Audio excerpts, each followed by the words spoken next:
All right, everyone. So we're going to get started with our next session, which is Insights from Target's Enterprise Journey to Adopt FIDO.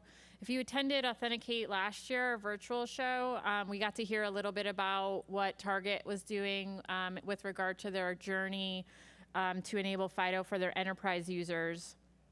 So Target's been on this journey for over 2 years now, and really lucky to have Tom Sheffield, who is the Senior Director of Cybersecurity at Target, here today. Just bringing him in now. Hi, Tom. Do you hear us? Hear me? I do. All right. Take it away. Great. Thank you. Thanks for spending part of your afternoon with me to hear about our enterprise FIDO rollout journey. I am Tom Sheffield, Senior Director of Cybersecurity at Target, and I lead our global identity and access management program. At Target, we celebrate diversity and strive to promote an inclusive culture. So for any of our attendees who have a visual impairment, I'm a white male with graying brown hair, a graying goatee, and I'm wearing a red shirt and black rimmed glasses. Before we get started, let me further introduce myself. I'm very blessed to say that I married my high school sweetheart, and we have 2 amazing daughters who make us proud every day. I'm very fortunate to say that I spent the last 26 years at 2 amazing companies, including the last 5 at Target. I spent most of the last 21 years in the identity space. And my favorite clue in 2 truths and a lie is that I'm an Emmy winner. I expect that most of the audience is familiar with Target. But did you know that there are approximately 4,000 engineers, data scientists, and product owners who design, build, and support the technology used by our stores, our distribution centers, and Target.com to fulfill Target's purpose of helping all families discover the joy of everyday life? Our teams aim to bring that same joy to our Target team members across the globe.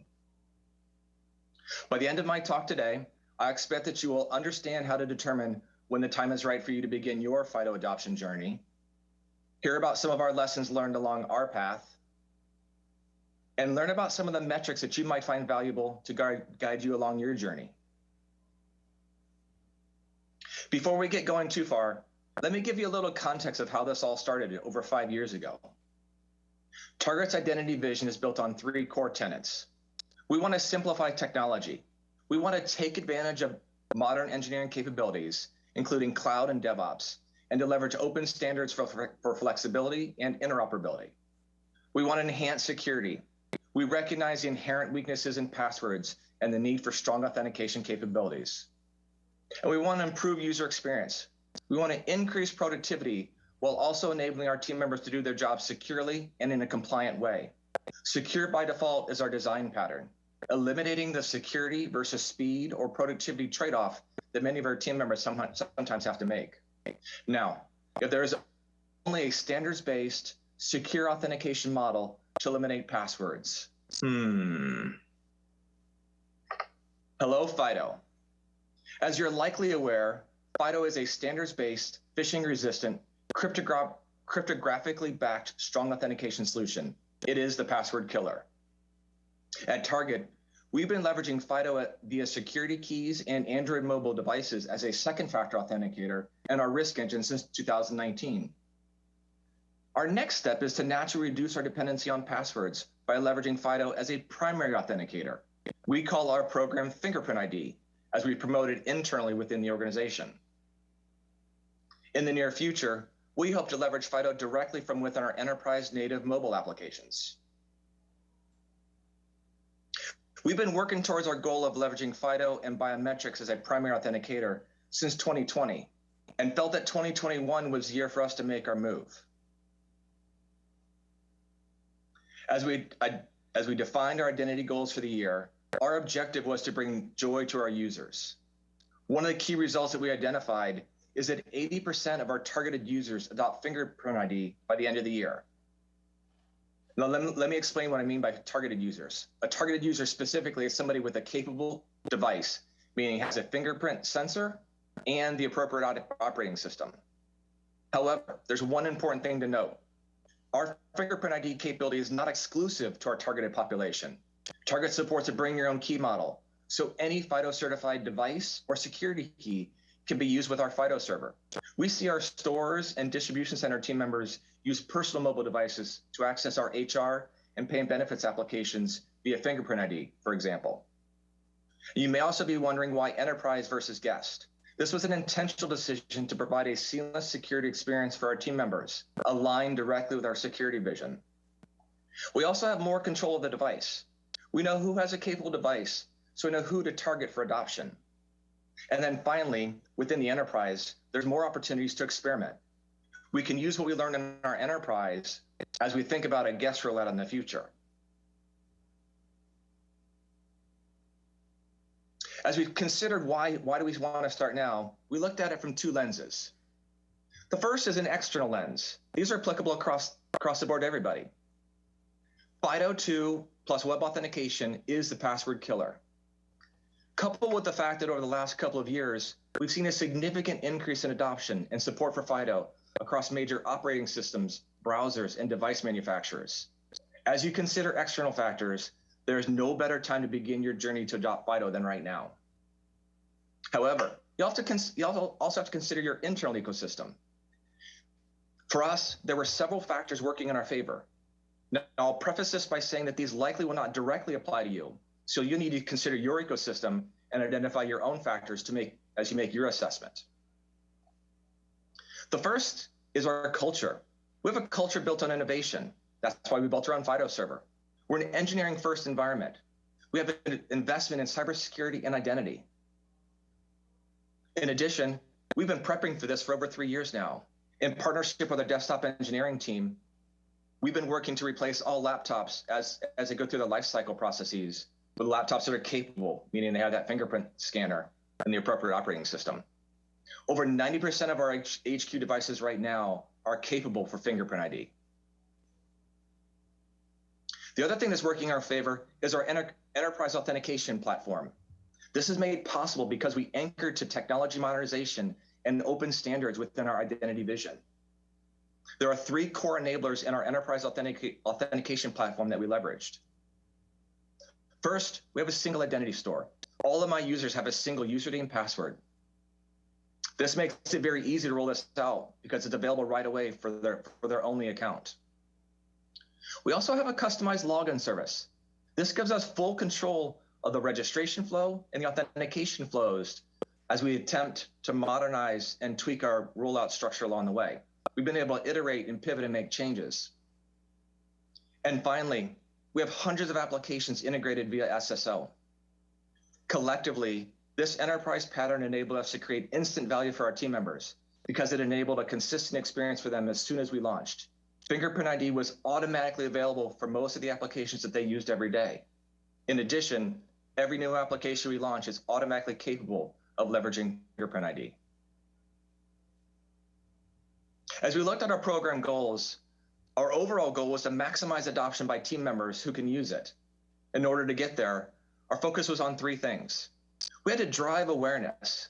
Now, I don't want to give away all the secrets right now, so hold tight for just a couple of minutes and we'll talk about some of the things that were working for us. We also need to minimize confusion via our communications. We have to strike the balance between a direct communication approach for our targeted users against a broad communication approach for the masses to ensure that we had enough reach across the company. And finally, we had to protect the help desk. We had to simplify registration and authentication flows so that our team members could register for and leverage fingerprint ID without requiring support. So how have we done so far? Better than expected, but we're not there yet. We've seen 35% of adoption within our targeted population within the first 90 days. 45% of our users have used it at least once since we launched. We are seeing 85% daily usage of FIDO versus passwords by our registered users. And over 99% of our users have been able to register for and leverage fingerprint ID without needing to engage any of our support channels. Capturing user feedback along the way, and I placed a couple of them here. Now, I'm not going to read the quotes specifically, but I want you to note the highlighted phrases: mistype my password, convenience and ease, a real time saver. These matter, and we'll come back to why and how we message around them a little bit later. So what have we learned? As with any enterprise model, we've seen some wins as well as some opportunities and challenges. We've gone through a conscious decision to iterate and experiment and pivot along the way. We're continually seeking feedback and testing hypotheses. We've done it with respect to our user experience, with our communications, and even some of our graphics. We executed multiple pilots beginning last September with our identity team, and then expanded from there with additional pilots in October and December, and then March and April of this year, leading up to our soft launch on World Password Day, May 6th this year. And that was ahead of our formal launch a week later. Each step for us along those and every pilot was a chance for us to learn and adjust. We've also recognized the need to get pushy over time. We quickly realized that we can't keep sending reminder emails and surveys. We have to balance communications to inform versus communications that drive action, often targeted at those users who haven't taken action yet. The goal is not to make those users mad. We've had a number of users tell us, I'm not going to use this, stop asking me. So we continually try and strike that balance to not make them mad. We've also started to drive action through user experiences. We're working on language within our password change notifications to encourage people to check out fingerprint ID. We're working on pop-up messages within our login flow to encourage people to give it a shot. We're now looking at ways to pull users into the registration flow and let them opt out versus asking them to opt in.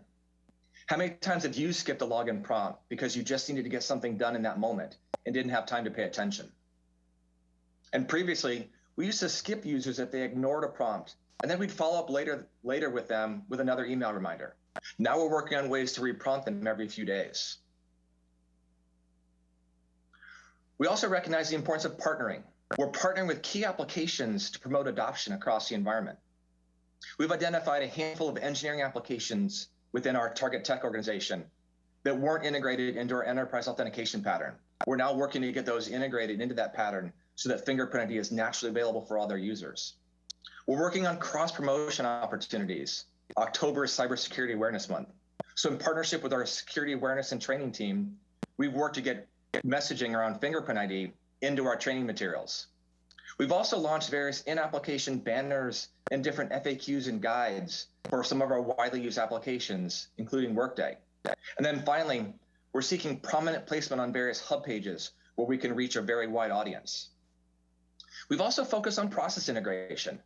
We've got ourselves embedded into the user onboarding process and the device refresh and replacement processes so that every new team member that's joining Target and every new device that's being refreshed or replaced, the team member is given instructions and guidance as to how to sign up for fingerprint right there in the moment. You've all experienced this phenomenon as you've received a new mobile device. We also recognize the need for a robust communication plan. Now, I'm not going to read through the details of our plan because they aren't important to you. You'll need to come up with your own plan, but it should be built on 4 core elements. The first is, who is your audience?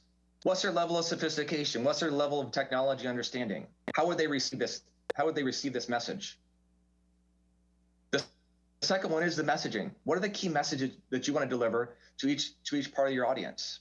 Then you have to figure out, where do you want to meet them? Maybe it's email, maybe it's a banner, maybe it's a direct communication, etc. And then finally, you have to consider your timing.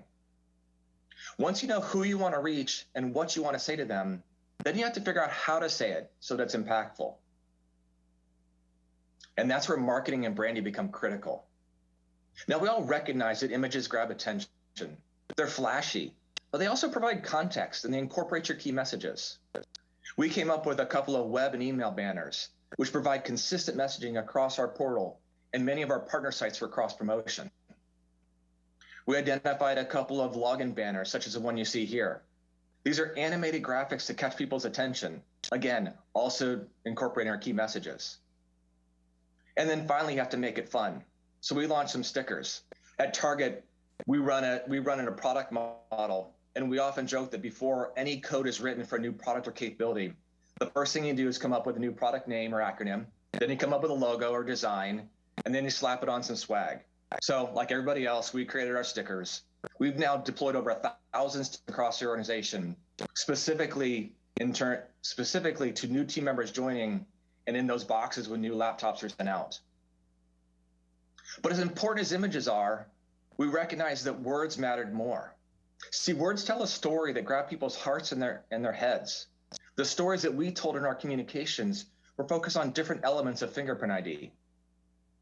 In our value statements, we highlight the challenges with passwords and then contrasted them with the benefits of fingerprint ID. So notice the phrases wasted time, mistyping, and frustration contrasted against easiest, fastest, and most secure. In our calls to action, we focus on the simplicity of fingerprint ID. It's a simple one-time setup. It's as easy as 1, 2, not 1, 2, 3, 1, 2. We also focus on simplicity as we describe the ease of use of fingerprint ID. It's a simple touch or a simple tap. It's a quick glance. Now, think back to that feedback I shared on that earlier slide. One measure of success within our messaging was that our messages were replayed back to us in our team member stories. Also notice that we didn't say passwordless because we're not getting rid of passwords, at least yet. Nor did we say FIDO, because FIDO is a dog's name and it's an unknown term outside of the identity community. Neither were words that resonated for our users, so we stayed away from them. As we think about what's slowing us down, there's a few things that we're considering. In Anand's presentation yesterday from eBay, he describes different user experiences across different browsers and platforms. We've seen some of those same things. We also recognize that there's not quite a ubiquitous experience across platforms. For example, all major browsers don't yet support biometrics across all operating systems and devices. Over the summer, there was a major platform upgrade across our environment. And as part of that upgrade, there was identified to be a browser bug between the operating system and the browser that impacted our ability to use fingerprint ID. We had over 1,000 users unregistered from fingerprint ID, and now we're fighting to get them to come back and give it a shot again. We've also seen a couple different things around user preference. Some of our users have flaky fingerprint scanners, which creates a flaky user experience. Their fingerprint isn't always recognized on the first try or even after multiple tries. We've had some users tell us that they don't want to forget their passwords, so they don't want to register for fingerprint ID for fear that if they stop using their password, they're going to forget it. And within our engineering community, we've identified a number of engineers who work with external peripherals. And that means that laptop is sitting off to the side of their desk, maybe even with the lid closed. Now, I don't expect to change their behavior. I'm not going to ask them to put that laptop back in front of them. But one thing that's going in our favor is the idea of biometric security keys and keyboards with biometric sensors as well. We've also heard some things relative to privacy. About 30% of our survey respondents indicated they don't want anyone to have access to their fingerprints. Now, we're still iterating on the messaging to these users. We're trying to figure out how to tell them that Target doesn't have access to their biometrics. And without being snarky, we're trying to tell them that they still are concerned that they've already shared them with shared their biometrics if they use biometrics on their mobile device. We're also exploring ways to move away from capturing explicit consent through an acknowledgement of our biometric data disclosure to capturing consent by proceeding with an authentication event after registering. Over the long term, we will need some sort of identity verification or identity proofing capability as we look for ways to uniquely identify our members outside of our HQ environment. Now, you may have heard the phrase, what gets measured gets done. We've identified 4 key metrics that we leverage to drive our program. The first metric is most simple and most obvious. It's the % of people using the capability. This is how we track progress against our goal. Now, you can show the metric as a single number. I gave you the number 35% before, or 45% on a previous slide. But you can also show it as a gas gauge or thermometer chart. When we reach our goal is when we celebrate. We also track the number of registrations on a trending basis. This metric tells us how many total people are registering for fingerprint ID each week. It's pretty obvious. What we're specifically watching for, though, in the graph, is slowdowns in the registrations. We're also looking at the effectiveness of the levers being pulled as we tweak our rollout approach. Each one of the lines that you see on the graph here corresponds to an event or lever that we pulled along the way. It may be the rollout, maybe a change of a communication, maybe the change of the registration flow. At each point, we're looking to see how effective that lever was. And that provides guidance for us as to what we want to do next.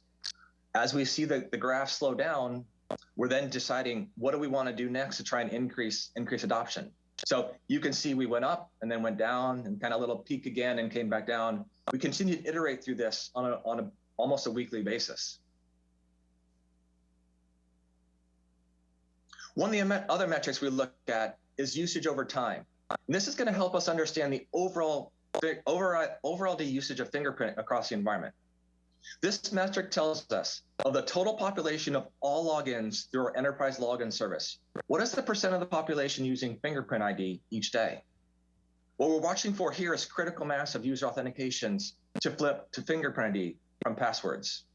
If you look at the graph on the page, we're seeing a weekly increase in utilization, which means that we are slowly reducing our dependency on passwords across our environment. Now, this graph makes sense to us because we're seeing more users register for fingerprint ID each week, as we saw on the last graph before. And then finally, the last metric that we just started looking at is user retention. We're trying to understand the fingerprint ID usage for registered users. See, this metric tells us of the population of registered users, what is the percent of that population still using fingerprint ID each day? These are users who made a choice. Given the choice to continue using fingerprint ID or to fall back to a different authenticator, they continue to use fingerprint ID. What we're watching for here is previously registered users who choose to fall back to a password, so we can ask them why. Now, our metrics suggest that about 15% of our registered users are choosing an alternative to fingerprint ID each day. We haven't yet analyzed this population, so we don't know what to do with the data, but it's something we're going to dive more into in 2022. Now, my goal was to give you something that you could take back to the office to support your journey to roll out FIDO. After the conference, feel free to connect on LinkedIn or send me an email and let me know how you're doing. And with that, are there any questions that I can answer?